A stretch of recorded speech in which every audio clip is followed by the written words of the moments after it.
Carl Bringas and Christian Balagasay ang magkakasama sa loob.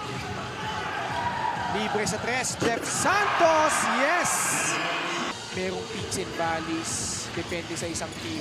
Can you touch on to that? Kasi having Coach Zamboanga na umabot hanggang playoffs, si Alfred Flores, yun din hinahangad ng Bataan this time around.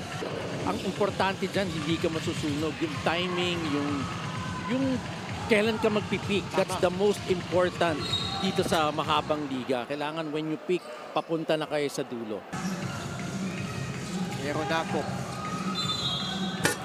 But push! He flips it up and he puts it in plus a foul. Malalim na rin sila. I think they're one of the teams that has a very deep bench. Nahalo ng veterans and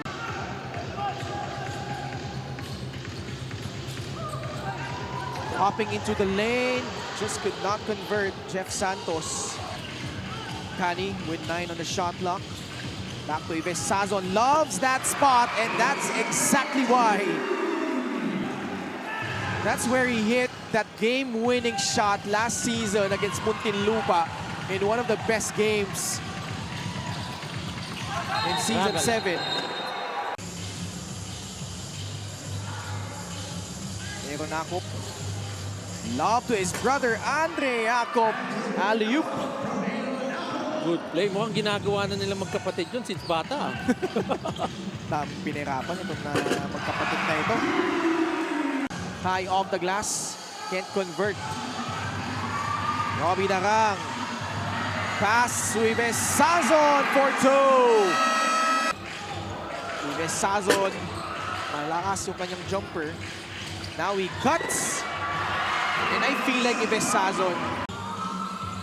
Numbers advantage for Bulacan because Chris Xavier got left behind after getting popped in the mouth. Now he gets it to Mitchell Minus, 2 points.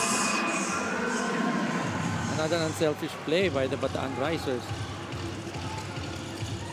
Aaron Akop, well laid up and in.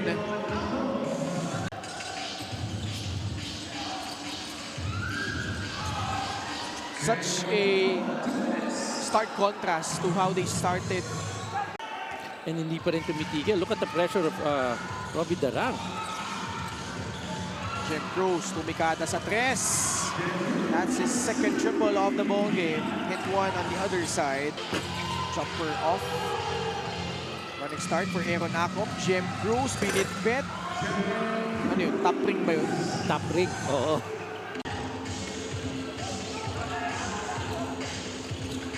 Sazon still is on fire here.